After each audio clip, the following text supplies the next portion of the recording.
What's going on, everybody? It's your Rifle here, and in today's video I'm going to be doing a comparison review going over the Bad Poo Poo. Actually, no, say goodbye to the Bad Poo Poo. Hello, Super Pew Pew. Just because of that buff with the pulse rifles, the Bad Juju has definitely upped its rank. A lot of people actually think the Bad Juju is actually Bad Poo Poo, but I'm here to tell you that it's not. Anyways, before I get started with that, I'm also going to be going over the Red Death. Yeah, that's right, I don't have no special name for the Red Death, but the Red Death is absolutely amazing, and in this video I'm going to be explaining why. Alright, so to get this started, I guess I'll go over the PvE section of these weapons. To start off, the Bad Juju is a completely different kind of style than the Red Death. I know some of you are like, wait, what? They're both pulse rifles. What's going on here? Well, let's just say the Super Pew Pew is an aggressive style kind of weapon. You can just hold down that fire trigger and it'll keep shooting consecutively. And what actually allows this to happen on this specific pulse rifle is the full auto perk on it. And also what makes this weapon so freaking aggressive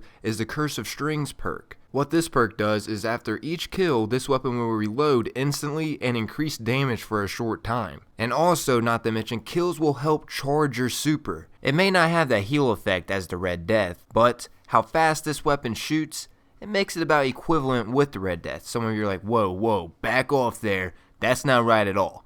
Well, it takes 3 shots to the head with the Bad Juju, and you guys know how fast it can shoot. Not to mention, you can get the recoil on this weapon to pretty much nothing by using the Perfect Balance perk. So that allows you to get easier headshots. So it shoots faster and it has a solid shot. And all it takes is 3 shots to the dome piece to take out an enemy on PvP. On the other hand, the Red Death only takes 2 shots, and after each kill, you get healed. So that is an amazing benefit, especially if you're going against multiple enemies. But the downfall on the Red Death is it shoots a lot slower just because the full auto perk isn't on it, and it seems to have more of a kick on the weapon. But just keep in mind, all you have to do is land 2 shots to get a kill. The Red Death does 36 damage each precision shot. And remember, it is a 3 burst weapon. So 36 times 6 will equal the kill. So that adds up to a total of 216 damage. But the impact on this weapon allows it to be a solid kill. The Bad Juju has extremely low impact, but once again it is 3 headshots to get a kill. So 27 times 9, which would equal up to 243 damage.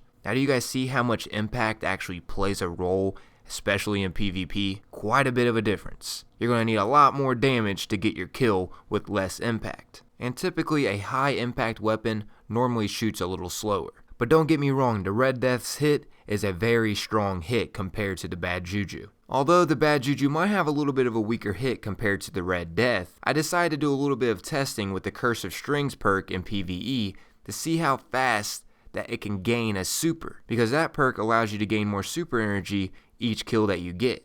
So I was wondering about how much super energy am I getting compared to me just wielding the Red Death, or any other weapon that doesn't allow you to gain more super energy from each kill. I tried to keep the kills as quick as possible in this test just to prevent that supercharging with the intellect. And I feel pretty comfortable saying that it was around 11 to 13 kills to recharge the Bad Juju.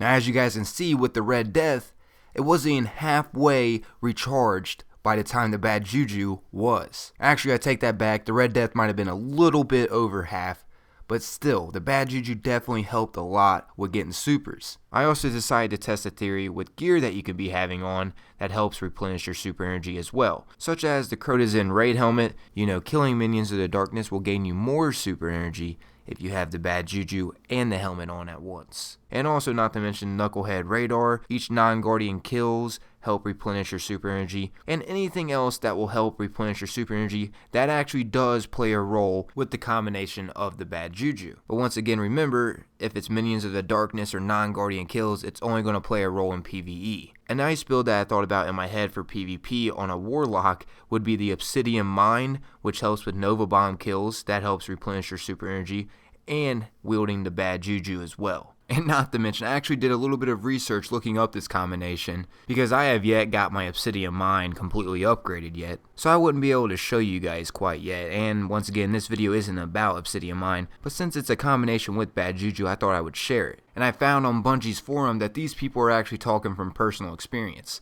A guy actually asked a question, because he just recently bought the Obsidian Mine from Xur, and the guy asked the question, are these actually useful? And here are some of the results of what the people had said. It is a really good combination. Obsidian Mine and Bad Juju go together like steak and eggs, this person had said. I look forward to the kill 3 or more enemies rapidly with your super 20 times bounty with this setup. It is the only time I ever take that bounty, actually. The person said that they use Vortex, Annihilate, and Bloom. Here's another person that said that they shot out 2 Nova Bombs before touching the ground last night in the daily. I don't know if that's actually true, but if it is true, that person was definitely using Glide. Here's another person that used Obsidian Mine plus the Bad Juju. They had said, fun facts from personal experience. On the Dark Beyond mission, you know, we have awoken the hive, that part. Which, by the way, that would be a great place to take on kill 3 or more enemies rapidly with your super 20 times bounty. Anywho, they had said you can get 2 supers in under 30 seconds beginning with an empty bar. Hitting around 8 enemies with the Nova Bomb will completely refill your super meter. You'll then realize there's a 2.5 second cooldown for supers after just using 1. They had also said that they trolled their friends because their friends had said, you only made 2 orbs, that sucks. My bad, here's another one, and another one, and another. You get the point. That person was trolling their friends because they immediately thought that they just You get the point. That person was trolling his friends by thinking that he just wasted his super. But actually, that combination is completely deadly. And now you guys are seeing further proof by other people's results of using that combination. Once again, it is the Obsidian Mine helmet for the Warlock and the Bad Juju weapon that increases super energy. An amazing combination for the Nova Bomb. If you guys have some nice builds with gaining super with the Bad Juju, feel free to share them in the comments. I'd be interested in seeing what all you guys got for builds. Anyways, I feel like that's enough information for the Bad Juju for now. Back to the Red Death. The Red Death may not be able to gain you a super as quick as you wielding the Bad Juju, but the Red Death is excellent for tough fights. It keeps your health up. So yes, if you guys are familiar with fighting against Croto on hard, you should know there is no way to be able to heal your health unless you have certain gear that helps heal you. Such as the Red Death. If you whip out this bad boy, you are able to get your health back up. Just simply kill an Acolyte or a Thrall. But the same could work with the Bad Juju, but it just won't be as fast. The Bad Juju will help you get your super back, and you guys probably know certain supers does help you heal. Keep in mind there is no relic to help heal you against Croto on hard. So the better choice to use if you're wanting to heal yourself faster would be the Red Death. Now keep in mind when the Red Death heals you, it doesn't directly immediately heal your health. It regenerates in a certain amount of time. So what that means is if you end up getting hurt while in the process of your health being regenerated, it will stop. Your health will stop at the part that you got hurt at. You don't just all of a sudden pop up with full health, if you get what I'm saying. But it definitely does help keep your health up. Anyways, now back to Red Death in the PvP world. As you guys know, it takes 2 shots to the head to kill, which that's always nice. But what is also even nicer is the unflinching perk on this weapon. Having this unflinching perk makes it easier to aim under fire when using this weapon. So that comes in handy in gunfights, especially in PvP. Because you know, people in PvP, they're also human. I might be stating the obvious here, but keep in mind, they're not artificial intelligence. So when they are under fire, they're taking pressure. But as for the Red Death wielder, that person, it'll be a breeze aiming while under fire. So that gives the Red Death an upper advantage in a gunfight against the Bad Juju. A good setup with the Red Death is having the aggressive ballistics on and having high caliber rounds selected as well. I also thought of an interesting build with the Red Death. If you have single point sling selected with the Knucklehead Radar, that could also be an interesting setup. Although the Knucklehead Radar, as we all know, isn't the preferable helmet to use with the Hunter. I prefer the Master the Third Man or the Aclophage Symbiote. I just thought it seemed like an interesting build. Something a little different. As for the Bad Juju setup, I use Smart Drift Control with Perfect Balance. It has a very stable shot, but once again, it all depends on your preference of playstyle. You can also use the Send It, which that increases range and accuracy with the Bad Juju. And it decreases a little bit of the stability, but still, the stability is still pretty high, and it increases the range on the gun. The reason why I use the Perfect Balance, it helps me get cleaner headshots. The Armor Piercing Rounds perk to me seemed to be pretty useless since the nerf on that perk. That perk now is only really useful for snipers, because if you have a sniper rifle with armor piercing rounds, you are able to shoot through thin walls. And not to mention make some collaterals happen. Alright, now since you guys know about the ups and the downs of both of these weapons, now it's time to give my final opinion on which one is better. Overall, the best suitable weapon out of these 2 exotic pulse rifles goes toward the Red Death. But that does not mean the Bad Juju sucks at all. I actually use the Bad Juju a lot in PvP. I'm just going off overall. If everyone had the Red Death and the Bad Juju, which one would the player typically do better with? But with the Red Death's perks and stats, that is the one that comes out on top. Now before I wrap up this video, I wanted to give some fun trivia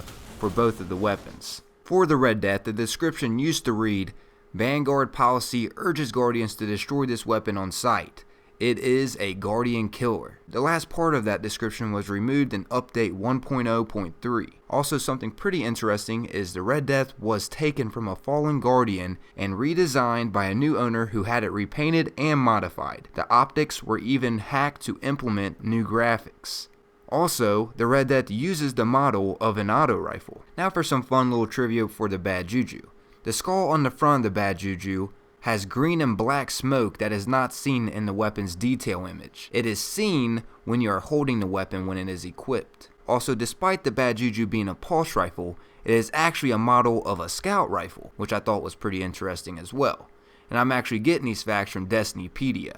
But yeah guys, that's about wrapping up this comparison and review of both of these weapons. I hope you guys have enjoyed this review. It took me quite some time to put together. As always, if the video was enjoyable, please remember to leave a like. It is much appreciated by me, and not to mention it helps the video's rating out a lot. Keep in mind, I'm not trying to push it down your throat to like the video, it's just a simple reminder. Hopefully you guys did enjoy the video though. But I'm out of here though. Thank you all for taking the time to watch my video. Peace. I wanted to show you some nice spots to use on the Nexus strike. Now it's your choice to use these if you want to. I'm not saying, hey, use these, you must use them. But they can be pretty useful, so if you decide to use them, hopefully they help you out. And not to mention, it's just always fun to switch it up a bit, try out some new things.